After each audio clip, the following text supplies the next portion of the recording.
they can pass it on to the next one. All right? So we have Russia, they're continuing to build up. We know what they're doing. We see every day the Ukrainian borders.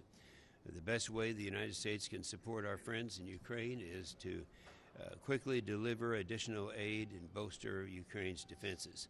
The administration is about 3 months behind where they should be at this time. Sadly, this is history repeating itself.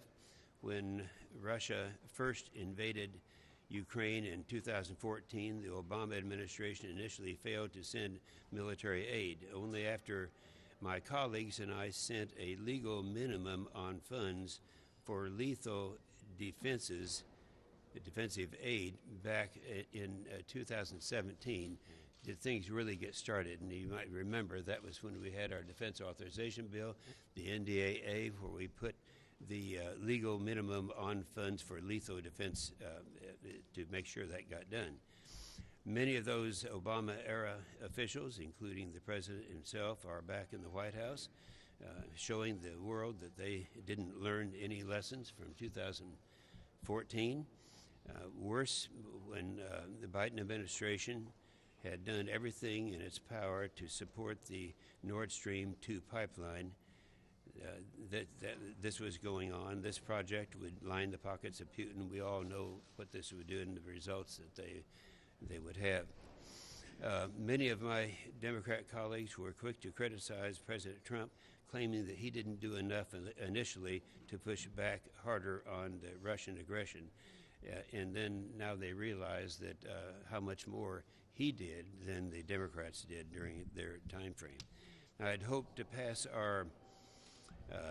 bipartisan support for Ukraine that would continue, but sadly, it has not. Last week, many of my Democrat colleagues opposed the legislation that would have stopped the pipeline. Deterrence is critical because we know that Russia won't stop with Ukraine. And when I was in Romania last summer, they made that very clear. They may be talking about Ukraine right now, but I'm next. And I think most of the others agree with that. So that's the major problem that we have right now. My last comment would be that the administration has finally started taking this situation more seriously, but they're mostly focused on what the U.S. would do after Russia invades, not what are they going to do to stop Russia from invading. Senator Risch. Thanks, Jim. Well, first of all, let me say that to start with, a number of us spent about an hour with the President this morning talking about this issue and the path forward. The first thing, and I want to underscore this for people who are listening around the world, and that is this country, our Congress, the administration are unified in their opposition to what Russia is doing. We continue to robustly discuss what the response to that should be.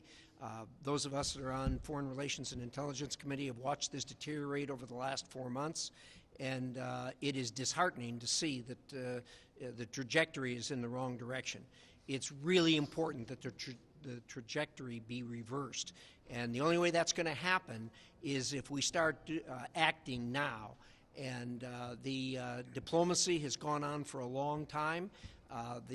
Putin has not come off his number one demand, and that is that there be assurances that the Ukraine and other countries not be admitted to NATO. To Putin, I would say, you have no control over this whatsoever. This is in the hands of the Ukrainian people. It's in the hands of NATO as to who gets in and who does not. That is off the table. As far as the other negotiations are concerned, they have gone on as they've gone on.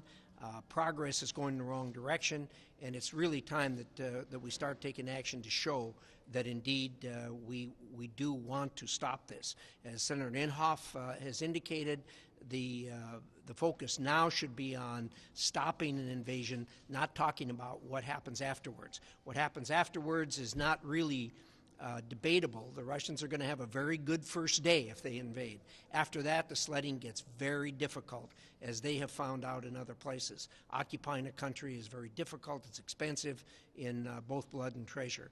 And the president said he has pointed that out to President Putin. And that's something that needs to be underscored as we go forward. With that, Senator Ernst. Thank you, everyone. And last week we witnessed the left's actions, which were the election takeover hysteria, and it overshadowed what's happening right now between Russia and Ukraine. And oddly enough, with all the discussion today, Senate Democrats filibustered. Yes, I said that correctly. They filibustered an effort to reinstate sanctions on the Nord Stream 2 pipeline. And tonight, they'll try and change the filibuster. This was actually a gift to Putin, their actions. It allowed allowing the completion of the Nord Stream 2 pipeline gives Russia a very powerful means to isolate our democratic partner, Ukraine. And it's more of the Biden foreign policy doctrine, which is appeasement of our adversaries. And I've consistently urged the Biden administration to prevent completion of Nord Stream 2 and actively support and bolster Ukraine's military. The Secretary of State's negotiations over the last several weeks, and it's been pretty clear, they are designed to de-escalate, but they've failed. Because Putin doesn't take this president, they don't take his threats, and they certainly don't take his leadership seriously. They are looking at Afghanistan, and did we not learn our lesson with Afghanistan? We have 10 to 15,000 Americans in Ukraine. 10 to 15,000, and what I haven't heard from this administration is what are we doing for Americans that live in Ukraine? Again, have we not learned our lessons from Afghanistan? President Biden needs to stop appeasing Putin. He needs to stop it right now. And as my colleagues have stated, once they have pushed on an invasion into Ukraine, it's over. Lives have already been lost. Sanctions and actions need to happen now. Yep, Rob Portman from Ohio. We just got back last night from a congressional delegation trip to Ukraine. It was bipartisan, led by Senator Jean Shaheen and myself. Senator Wicker, Senator Kramer were part of that congressional delegation. And this morning we were able to attend a secure briefing by the President and his team. Let me echo some of the concerns that have been raised by my colleagues. We need to stand strong and unified in letting Vladimir Putin and Russia know that should there be another physical invasion of Ukraine, that the consequences will be devastating for Russia, both in terms of sanctions. We talked about Nord Stream 2 earlier. Nord Stream 2 was a bad idea. It's an even worse idea now that Russia has mobilized this massive, unwarranted force along the border of Ukraine. But the other sanctions that must be discussed publicly and made clear would go much further than just sanctioning Nord Stream 2, which of course has to happen. We also need to let Russia know that we are going to provide additional military, defensive, lethal weapons to Ukraine. Already we are doing that. And I was pleased to see, as we left Ukraine yesterday, that the C-17 landed. It was from the UK, one of our strong allies, and it had within it anti-tank weapons that Ukraine badly needs to be able to respond should Russia and Vladimir Putin make a terrible mistake. But we need to continue that, and should there be an additional invasion, we need to let the world know that there will be substantially more of those kinds of military weapons and assistance provided to Ukraine, as well as additional buildup of NATO forces in other Eastern European countries, and a commitment an ironclad commitment that the free world, not just the United States, not just NATO, but the free world will stand strong. That is the kind of deterrence that's needed right now to avoid what would be a terrible consequence for Ukraine, but also destabilizing Europe and sending a signal that somehow, after the first territorial incursion since World War II, that the countries of the free world are not going to stand together strongly against what Russia is doing. I believe what we saw in our Codel, what we heard this morning, was a very strong message, a message of unity. We need to be sure that our actions back up our words. Senator Wicker. Thank you, Senator Portman. And I think if we all try to limit our remarks, it'll give us a chance to be heard. I want to echo what Senator Portman said and what Senator Risch said. This group is we're partisan Republicans, but the delegation that we sent on the 48-hour trip to Kiev this weekend was bipartisan.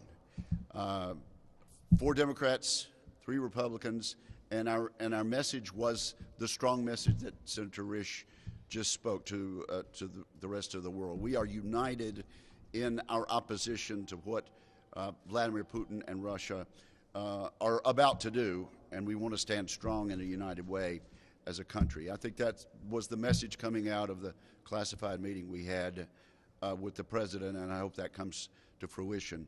Let me say this about Vladimir Putin. The Russian people are led by someone who is nostalgic about the Tsarist period of Russia.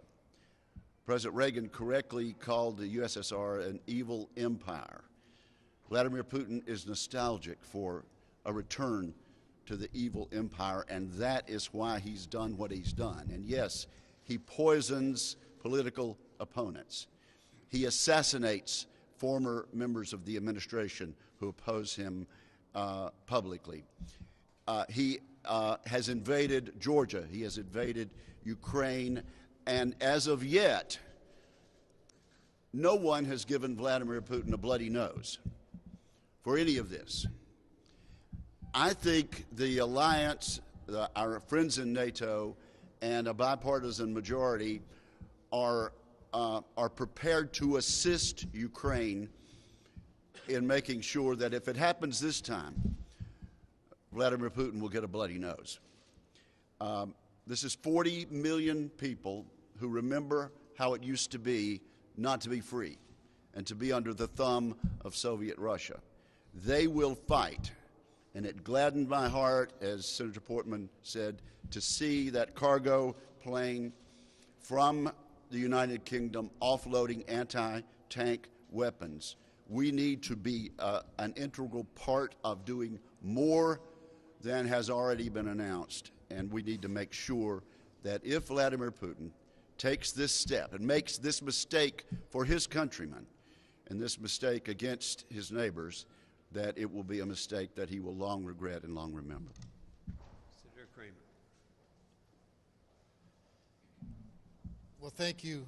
And in the spirit of unity, let me agree with all of my colleagues to this point and just reiterate how strong the commitment is. And while we certainly have some honest policy disagreements, particularly with regard to the sanctions, the Nord Stream 2 sanctions and the sequence, that should not be mistaken by Vladimir Putin or Russia as disunity in our resolve to stand with the people of Ukraine and to stand with freedom. The trip was fast but intense. This morning's briefing with the President was informative and I think constructive. And I think at this point, the message is loud and clear. The United States stands as one in unity with the freedom-loving people of Ukraine and never wants a return to what is, of course, Vladimir Putin's dream of reuniting Ukraine as part of the Russian Empire. I think with that said, it's best if we move on, and I think Senator Fisher's next. Thank you. I agree with my colleagues. I think Senator Kramer did an excellent job of laying this out, that even though you only see Republicans up here, there is bipartisan support in having President Putin understand that we are firm in our resolve. I thank my colleagues for meeting with the administration as well. Obviously, we all know that President Putin is putting up false flags. He has 100,000 or more people at the border, troops at the border. He has been saying that NATO is there to envelop Ukraine. It is seen by him as a threat to his country. Recently, we had one of our strongest allies step forward and on the floor of his parliament, and in an op-ed, the Defense Secretary, Ben Wallace, made excellent points to combat that misinformation that President Putin is trying to get out there and get in the press to justify some future action that he may take. First of all, as Secretary Wallace has said, NATO is, to its core, defensive in nature. At the heart of the organization is Article 5, which obliges all members to come to the aid of fellow member if they're under attack. Mutual self-defense is NATO's cornerstone. Now, Ukraine is not a member of NATO, and NATO is not out there trying to recruit Ukraine. And there is absolutely no proof out there that the objective is for NATO to encircle the Russian Federation. Only 5 of the 30 allies that neighbor Russia, with just 1/16 of its borders, are abutted by NATO. If the definition of being surrounded is 6% of your perimeter being blocked, that's pretty amazing. So that knocks down another of President Putin's points. Last, as the Secretary says, the Kremlin attempts to present NATO as a Western plot to encroach upon its territory, but in reality, the growth in alliance membership is the natural response of those states to its own malign activities and threats. This would be a decision, as it should be, by the people of Ukraine. Our mission here is to be able to make the point to President Putin that the road he seems to be on infringes upon that sovereignty of that country and upon the Ukrainian people.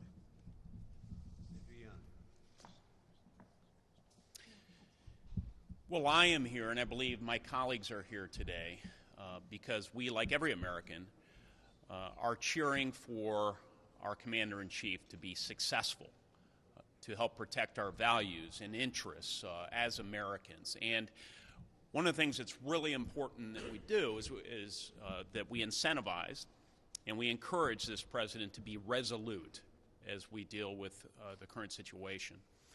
This could be a fulcrum moment in world politics and international relations. We have 100,000 troops that the Russians have deployed on the border with Ukraine. And if a message is not sent to Vladimir Putin, the strongest possible message that every encroachment he makes will be met with incredible pain. In order to dissuade his encroachments, then this sends a message to not only our allies in the transatlantic partnership that we have, but also it sends a message to other thugs and autocrats around the world who have designs on other pieces of territory. Vladimir Putin has demonstrated over the last 2 decades in Crimea, in eastern Ukraine, in Georgia, that he has a voracious and massive appetite for territory, but he is not the only one. If the United States does not stand firm at this moment in time, in this place, and in this situation, then we could see encroachments that will impact our commerce, our way of life in the future. U.S. still remains the world leader, the protector of our international system. We do not have a self-regulating order. We must make order. This administration must understand that we continue to carry that burden of leadership. I encourage them to do so. That has been undermined in recent days in our failure as a country to reimpose economic sanctions on Putin's Nord Stream 2 pipeline. But we have an opportunity here to restore our credibility, to restore deterrence, not just in Ukraine, but also in so many other areas of the world. And I encourage this president and this administration to stand firm. Senator Cotton. Today, more than 100,000 Russian troops are encircling Ukraine on Russian territory, in the Black Sea, on Belarus, for that matter, in Ukrainian territory, in Crimea and the Donbas. They could invade Ukraine at a moment's notice, not weeks, not days, but a moment's notice, waiting perhaps for nothing more than favorable weather conditions. That didn't just happen. It is the result of a year of Joe Biden's impotence and incompetence towards Russia in particular and in foreign policy more generally. One of President Biden's first actions in public office last January was to grant Vladimir Putin his #1 priority, which is a no-strings-attached extension of a one-sided nuclear arms treaty. Then granting him his second priority, letting him complete the Nord Stream 2 pipeline. Then looking the other way at the Colonial Pipeline hack. And then, of course, Vladimir Putin saw Joe Biden's incompetence in Afghanistan last August, and he's concluded that the time is right to achieve this long-held goal. Now, it has to be said that many of our allies have been standing with Ukraine, but one ally in particular has not, and that's the nation of Germany. Germany continues to insist that Nord Stream should go forward. They refuse to be specific about the kinds of sanctions and penalties Vladimir Putin should face if he invades Russia. There were even reports this weekend that Germany did not allow that British aircraft transporting defensive missiles to Ukraine to cross German airspace. The time is late, but the only way we could possibly deter Vladimir Putin from invading Ukraine is to take action now, like providing Ukraine with more anti-tank missiles and with anti-aircraft weapons, defensive weapons that would not be used offensively, would only be used against Russia if Russia chooses to invade.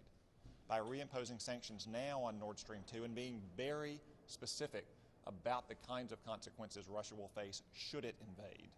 Sanctions on its entire energy sector, being cut off from the international banking system, and the oligarchs who both benefit from and prop up Putin's rule facing sanctions themselves and visa bans in Western Europe. Those may not be enough, but that is the only thing at this moment that could perhaps change Vladimir Putin's cost-benefit analysis. Because right now, he believes the benefits of invading Ukraine will far outweigh the costs. We have to change that. Senator Scott. Joe Biden's act of being Mr. Nice Guy and appeasing everybody, appeasing these dictators, got to end. He's got to start acting in the best interest of American citizens and our allies. He's got to get a backbone. He's got to quit appeasing Putin. It hasn't worked. So step one, he's got to right now implement sanctions to stop Nord Stream 2. And number two, he's got to do everything he can with U.S. assets, with assets of our allies, to make sure the Ukrainians can defend themselves. If he doesn't, we're going to watch Putin do the wrong thing, and we're going to watch other dictators and thugs around the world do the wrong thing. So hopefully this president will finally step up and say his act of being Mr. Nice Guy and appeasement doesn't work, and he'll change. Thank you. Senator Cornyn. Historically, wars are easy to start and they're hard to finish. That's why this threat of sanctions after the fact is not alone enough to deter Vladimir Putin and to prevent him from further invading Ukraine. Neither are the promises of financial assistance to the Ukrainians at some undetermined position or time in the future sufficient to deter Putin. And make no mistake about it, our goal on a bipartisan basis should be to stop Putin and to make him think twice about invading Ukraine. One of the things that we should do is to consider whether we ought to, as we did in World War II, make the United States once again the arsenal of democracy and provide, along with our allies, lethal weapons with which to deter and to defeat Vladimir Putin's invasion. There's no question that weakness or perception of weakness is a provocation to authoritarian figures like Vladimir Putin or President Xi. And you can bet your bottom dollar that President Xi is watching what's happening in Ukraine and calculating what the United States response might be if they were to invade Taiwan. So our goal ought to be to stop Vladimir Putin, not to try to punish him after the fact, after he's already initiated a war, but to stop him and deter him, letting him know that the democracies around the world will join together in providing the Ukrainians everything they need with which to defeat the Russian invasion and to restore their democracy. Senator Rounds. I have the opportunity to serve on both the Armed Services Committee and the Foreign Relations Committee. Let me begin by just simply saying that this group of United States senators here stand in unison when we talk about our foreign policy. Just to summarize, number one, we support what Secretary Blinken said today about the fact that we stand solidly with our friends, the citizens of Ukraine. We welcomed his strong comments this morning. Second of all, when President Biden announced in February that he would not enforce sanctions on Nord Stream 2, it was met by Mr. Putin immediately beginning in March to amass soldiers and supplies on the Ukrainian border. Not acceptable. We strongly recommend that as a response to that, that sanctions be imposed and that there should be a cost to Mr. Putin and his activities in and around Ukraine. Furthermore, it is critical, and you've heard this from almost all of us, it is critical that we provide defensive capabilities to our allies in Ukraine as they courageously defend their country against the threat of a Russian invasion. And finally, we're not looking for war. We want the diplomatic activity to continue, and as a body, we support a diplomatic response and a final outcome without bloodshed. Diplomacy is critical, but Mr. Putin has to understand that he simply cannot use aggression to reshape Europe. Thank you. Thank you, Senator Rounds. I think that covers most of us here. Questions? And I'd ask, invite our members to get up a little closer here. Yes. Thanks. So what is it that your caucus is proposing? I heard talk about Nord Stream 2 sanctions, but even if the president could go along and sanction those small number of Swiss and German business people, what would stop Moscow from re-engineering it and treating the business people who would be affected by acid freezes? Senator Mendez has a sanctions bill, so does Senator Rubio. Are you thinking about bringing them together soon for like a consensus bill? Rob. Jim, you want to talk about that?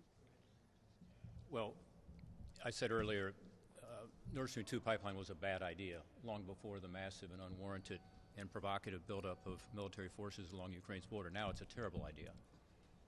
It was a bad idea initially because it gives Russians a tremendous weapon. It's an energy weapon and makes Europe dependent on Russia. We've seen what happens to Ukraine, to Moldova more recently. Russia uses it as a political weapon. I disagree with you that imposing the right kind of sanctions could be circumvented. I also believe that the new German government is re-looking at this, particularly the Green Party as part of their coalition, but also the Social Democrats.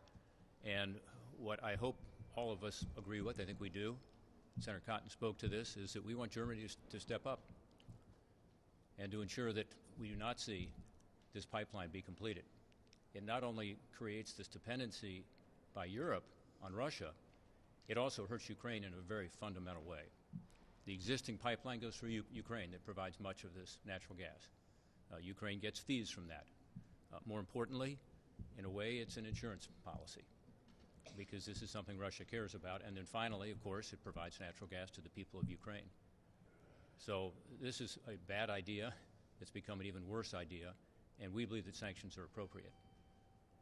We also believe that Germany needs to step forward, understanding that Ukraine is a sovereign, independent country whose territorial integrity is being threatened. They're also a part of greater Europe. And I agree with my colleagues that it doesn't end here. If we do not take strong action to deter Russia from making a terrible mistake. Let me take a quick shot at this. First of all, I disagree with your premise that it can't be stopped. It can be stopped and will be stopped if the administration takes the action that it should take and should have taken some time ago. But let's not get the Nord Stream 2 thing lost in the overall objective here, and that is to see that an invasion does not take place. There's a couple other things we've urged the administration to do. They are taking action in that regard, I think delinquently, but they are. We have additional defensive measures that are weaponry that is being that's headed for the Ukraine as we speak. In addition to that, a couple of our allies have asked for relief from their licenses so that they can provide material.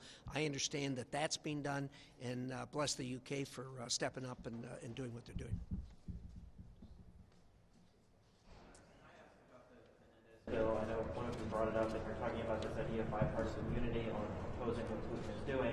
What do you think the chances are of turning that into some sort of legislative action, either with the Menendez bill as a vehicle for that? I know, Senator Kramer, you have expressed some support for what Menendez wants to do in that package, and the leadership has said that they're open to reasonable additions and modifications to that from Republican members.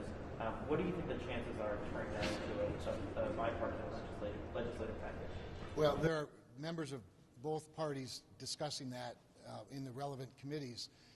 I think passing something's better than passing nothing. I think passing Menendez instead of Rubio is not as good as passing Rubio. That said, I think if we can get the two parties together, and we ought to work on it now, and we ought to work on it hard, and we ought to work on it fast, and it ought to include everything. I think Senator Cotton listed a number of them, including SWIFT, cutting off SWIFT, access to the global electronic payment system.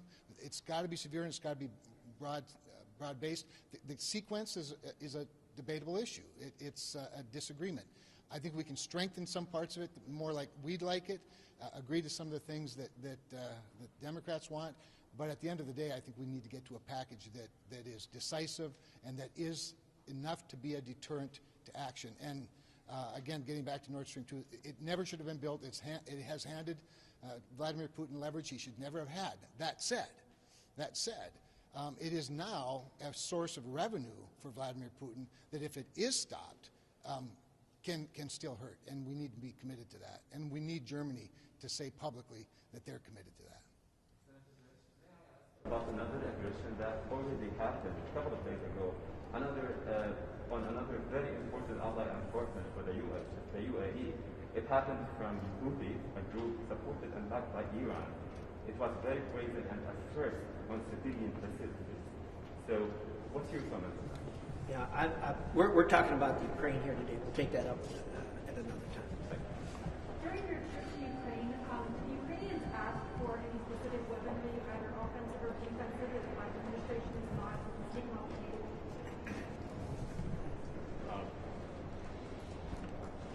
Ukrainians were very pleased that President Biden chose to use his authority to provide additional funding for defensive lethal weapons. As you can imagine, they talked about anti-tank and anti-aircraft weaponry, and it should be noted that the United States Congress acted in the National Defense Authorization Bill, which all of these gentlemen supported, to increase funding for military aid as well. So you have both the President's ability to transfer funds, which he has done recently, and that's resulted in additional weaponry, but also in the National Defense Authorization Bill and in our appropriation bill, you're going to see an increase in funding for military assistance. The point being made this morning by my colleagues, which I agree with, is that we need to do even more. You know, we are in a position of being able to help Ukraine defend itself. I will say, too, that whether it's Denmark, whether it's the UK, whether it is other countries in Eastern Europe, including Bulgaria, the Baltics, and so on. A number of countries are stepping up and providing ammunition, providing weapons, and so on. And as I said earlier, that's encouraging. We need to be sure that we are unified as a free world. Number you're looking for then, or is there any number that we're looking at which would be enough, or is it just we need to move more? We had an increase in $50 million in the NDAA, and we would like to see even more. To be honest, if we had a chance to offer amendments to the NDAA, which was not possible, I think we all would have voted for, and we would have had bipartisan support for even more. And so my hope is in the appropriations process we can do even more. Jake Sullivan said something along the lines of, it's possible that the cyber attacks may be enough justification in themselves to move forward with sanctions if intelligence showed with certainty that they were done on the part of Russia. Anybody has been in communication with the White House where they are maybe on that? Well, I don't think there's much confusion about where these cyber attacks against Ukraine are coming from. It's like the Colonial Pipeline hack as well. Attribution is not that difficult, is that the president doesn't appear to want to follow through on the sanctions. He has more than enough power to take the steps we've outlined here, whether it's sanctioning Russia and some of these cyber actors for those attacks, providing not just anti-tank but anti-aircraft weaponry, imposing sanctions on Nord Stream 2, threatening the kind of sanctions that only America can lead on. He has more than enough power to do those things right now. The problem is that he's been waiting for too long, and we are now at the precipice of a potential invasion of Russia. It may not be too late to act. That's why he needs to act right now. If I could as well, I've served as both the chairman of the subcommittee on cybersecurity and now as ranking member. Several years ago, we incorporated for the administration the implementation of NSPM 13, National Security Policy Memorandum 13, under the Trump administration. It's still in effect today. It's a classified document, but it lays out very clearly that we have provided the opportunity for cyber operations in a non-war zone. And the purpose for that is to be able to send a message to people like Mr. Putin that if he's going to engage in cyber operations that are detrimental to other countries, he can expect retaliation. And we have that capability today, and it is critical that President Biden retain that and utilize it when necessary to respond to cyber operations. Mr. Putin has the ability right now to damage transportation systems, utility systems, all sorts of items that you would normally rely on, financial payment systems and so forth within Ukraine. He has shown a propensity to use cyber operations prior to his engagements on a physical level in order to soften things up. Clearly, he is looking at that at this time in Ukraine. He has used it elsewhere. We followed what he has done. It is consistent with his operations in other areas of the world. And most certainly, Mr. Biden, President Biden, has the opportunity and the resources to respond accordingly with cyber operations. That answered. I had to step away. Sorry. Is the GOP unifying in passing Senator Menendez's bill to apply those sanctions if they do invade? Or is that something you guys are still discussing? Senator Menendez's bill? Is that something you guys are looking at passing? Could it pass easily? I'd like to hear from Senator Risch on this because he's got his own legislation. And what we want to do is have a bipartisan bill that expresses the strong, unified position of this Congress, which we saw on our delegation where we had 4 Democrats, 3 Republicans, taking the same message to the people of Ukraine and to the Russian government, saying that we are going to impose devastating sanctions should this occur, and that we are going to provide additional military assistance to Ukraine, and we are going to help with regard to the other countries in the region to provide for their defense. And all of this, is something that we agree with on a bipartisan basis. I think the legislation you're talking about was done in response, in effect, to the Nord Stream 2 issue. Obviously, we're going to have some differences on that, and Senator Kramer spoke about that.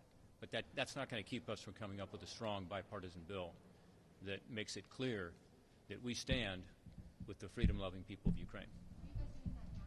We're working on There's discussions on that ongoing right now. Thank you. Senator, what was the overall response to the Commission information you provided to the administration this morning in the secure briefing? You know, I thought it was a very instructive and constructive discussion.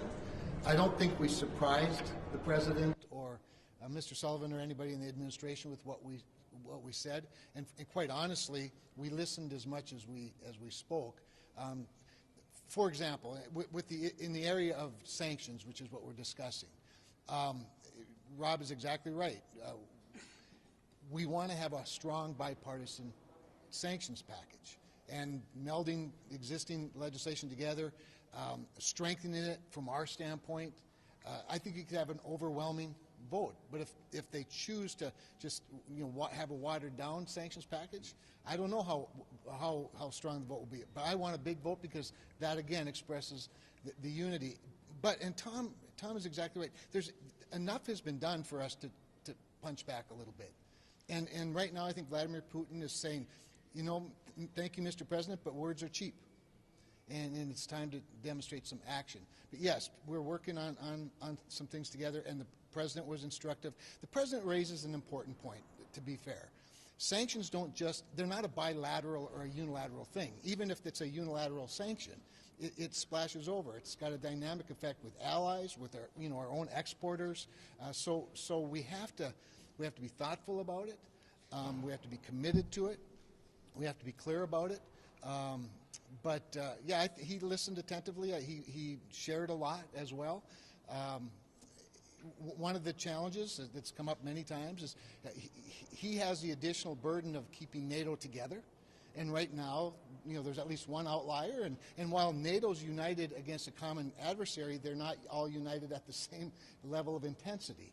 And so we want to be able to be as united both as the United States of America and the United States Congress and with our NATO allies. And it's not quite as simple as just a unilateral group of sanctions.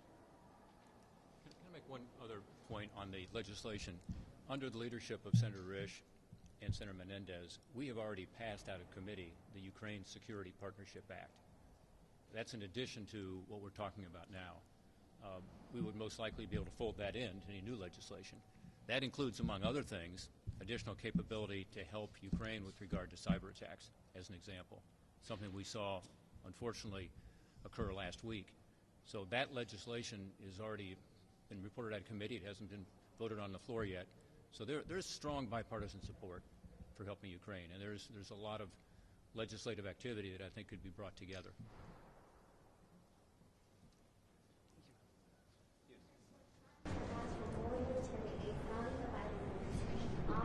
Top of the $200 million that's approved by the administration already.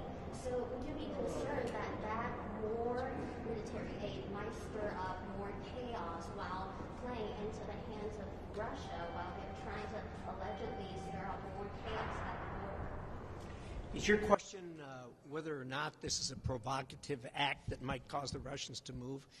Listen, they need to set that aside.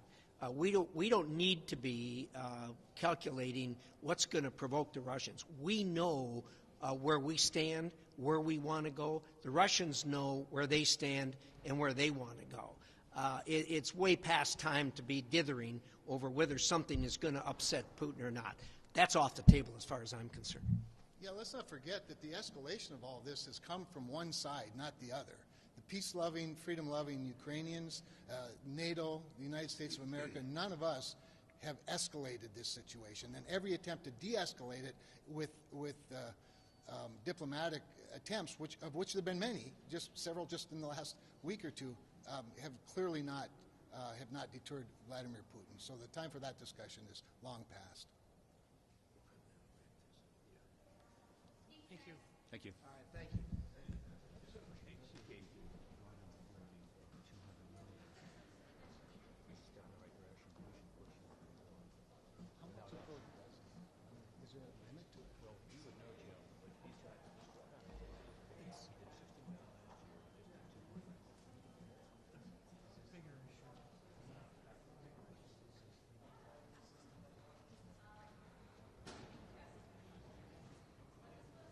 We have some pretty interesting stuff. Yeah. Right.